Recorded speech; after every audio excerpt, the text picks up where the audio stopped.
Dituduh mencuri uang milik teman sekolahnya, Ari Hanggara yang baru berusia 7 tahun tewas di tangan ayahnya sendiri. Semalaman ia disiksa ayah kandungnya, Mahtino Ediwan yang waktu itu berusia 35 tahun. Peristiwa tragis pada 8 November 40 tahun silam ini menjadi salah satu tragedi kekerasan pada anak yang pernah menghebohkan Indonesia. Kematian Ari sempat hendak diabadikan pemerintah.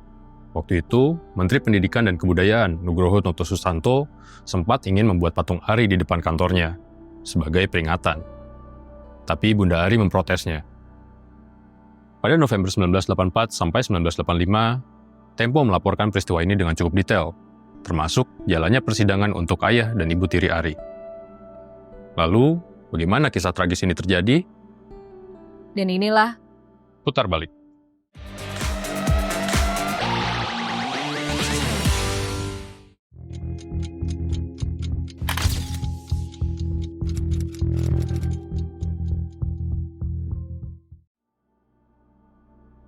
kasus penganiayaan Ari Hanggara terungkap pada Kamis dini hari 8 Oktober 1984 sekitar setengah 4. Waktu itu, Mahtino atau Tino, ayah Ari membawa tubuh Ari yang sudah tak bernyawa ke rumah sakit Cipto Mangunkusumo.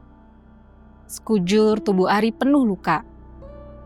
Kepada petugas, Tino bilang kalau anaknya cedera akibat kecelakaan lalu lintas. Tapi melihat luka-luka itu, petugas tak percaya.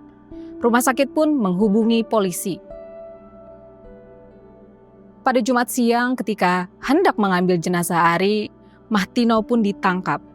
Barulah sewaktu diperiksa polisi dari Kepolisian Sektor Mampang Perapatan, Tino mengaku telah menganiaya Ari Hanggara putranya sendiri. Jumat 9 November 1984. Jenazah Ari dimakamkan di pemakaman Jeruk Purut. Disinilah polisi bertemu dengan Dahlia Nasution, ibu kandung korban. Rupanya Mahtino sudah bercerai dengan Dahlia pada Agustus 1982. Sebelumnya, waktu diperiksa polisi, Tino mengaku bahwa istrinya, Santi binti Cece yang juga ikut menyiksa sebagai ibu kandung Ari. Penyiksaan terhadap Ari Hanggara rupanya tidak hanya terjadi sebelum bocah kelas 1 SD Yayasan Perguruan Cikini itu tewas. Tino dan Santi sudah menyiksa Ari sejak 2 bulan sebelumnya, atau pada Agustus 1984. Peristiwa penyiksaan Ari ini dilaporkan Tempo dalam artikel berjudul "Tewas di Tangan Ayah Kandung" pada edisi 17 November 1984. Tapi kronologi detail kisah ini dilaporkan dalam laporan utama Tempo pada 1 Desember 1984. Waktu itu Tempo sempat mewawancarai ayah Ari Hanggara, Mahtino Ediwan yang rupanya anak dari seorang anggota DPR. Wawancara itu terbit dalam artikel berjudul "Petaka Usia 7 Tahun dan Benarkah Kita Tidak Kejam?". Sebelum membahas kisah ini dari sisi pelaku, kita putar balik dulu ke kronologi penyiksaan Ari Hanggara. Kejadian bermula pada 2 November 1984 ketika ibu tiri Ari, Santi, menemukan uang sebanyak Rp8.000 di tas Ari. Ari mengaku uang itu diambil dari tas seorang pelajar SMA Yayasan Perguruan Cikini. Santi segera menampar dan membenturkan kepala anak itu ke tembok. Mahtino yang mendengar pengakuan Ari bukannya melerai, malah ikut menyiksa.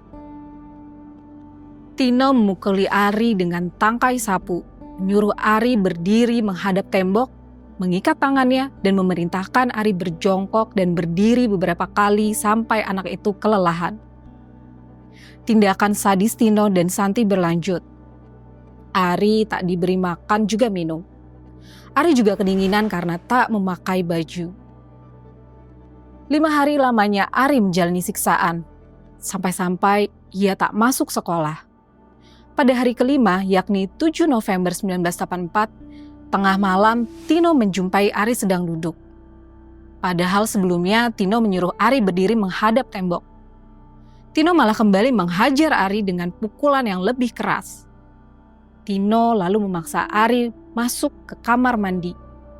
Ari rupanya sudah tak kuat lagi menanggung siksaan. Tubuhnya pun ambruk. Tapi Tino dan Santi malah tak melakukan apa-apa. Barulah setelah 3 jam kemudian, Tino mengecek dan menemukan Ari sudah sekarat dengan kepala berdarah. Mereka membawa Ari ke rumah sakit. Di perjalanan menuju Rumah Sakit Cipto Mangunkusumo, Ari pun menghembuskan nafas terakhirnya. Hasil autopsi menyatakan sebagian besar tulang pada tubuh Ari patah karena hantaman benda keras. Tubuhnya penuh memar dan lebam berwarna biru. Mata kanannya membiru dan darah mengalir dari hidung dan bagian kening terluka. Setidaknya ada 40 luka di tubuh Ari. Mengapa Tino tega menyiksa darah dagingnya sendiri? Untuk mendalami peristiwa tragis ini, wartawan Tempo Eko Yuswanto mewawancari Mahtino Ediwan di dalam tahanan Polsek Mampang Perapatan. Laporan wawancaranya diterbitkan di Tempo dalam artikel berjudul Petaka Usia 7 Tahun yang terbit pada 1 Desember 1984. Saat ditemui Tempo, mata Tino terlihat bengkak. Ia berkata, "Sudah 5 hari ini saya bersembahyang sambil menangis." Tino lalu bercerita, ia dan Santi menyiksa Ari karena ingin mendisiplinkan anaknya yang dituduh mencuri uang. "Saya ingin mengembalikannya ke jalan yang benar," kata Tino. Rupanya perilaku sadis Tino itu dipengaruhi oleh pola asuh orang tuanya. Waktu kecil, Tino mengaku juga kerap dihukum dan dididik dengan keras oleh ayahnya, Ediwan, yang seorang anggota DPR dan MPR dari fraksi Karya Pembangunan. Setiap kali melakukan kesalahan, Tino kecil kerap dihukum berdiri di sudut rumah hingga berjam-jam. Perintah itu pun harus selalu dipatuhi.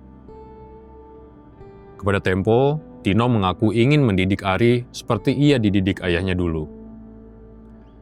Tino sepertinya memang mengidolakan ayahnya sendiri. Meski sejak kecil, Tino juga sudah berpisah dengan ayahnya yang bercerai dengan ibunya.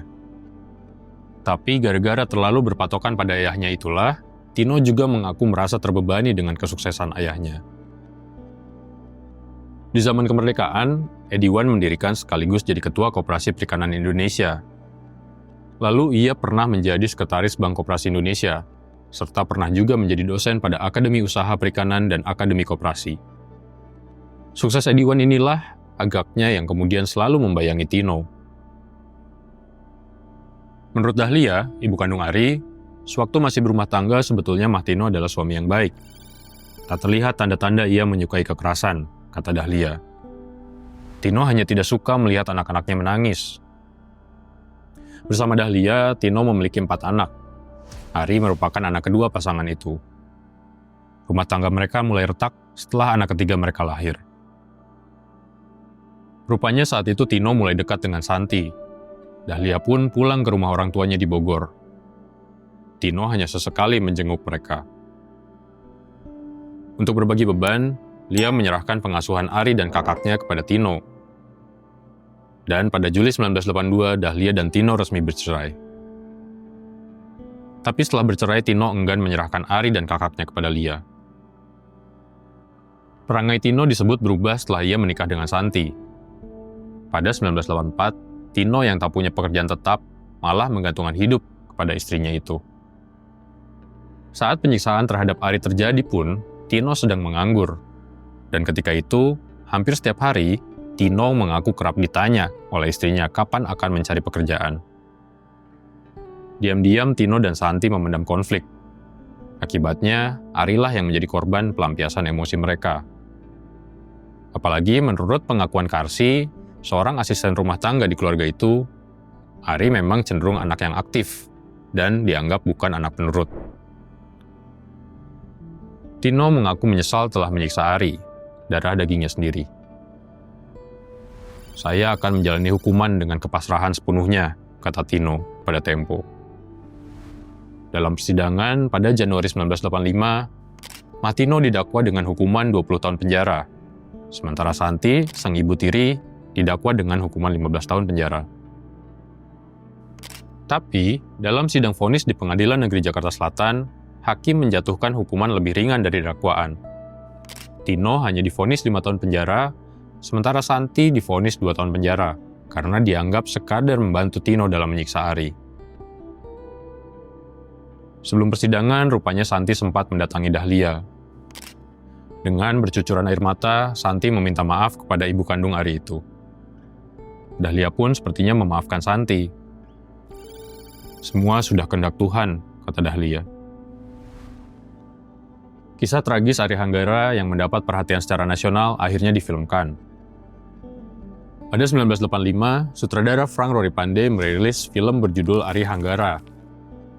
Film ini dibintangi Yanceri Budiono, Deddy Miswar, Joyce Erna, Anissa Sitawati, dan Cok Simbara. Nah, Sobat Tempo, apakah waktu tragedi Ari Hanggara ini kamu sudah lahir?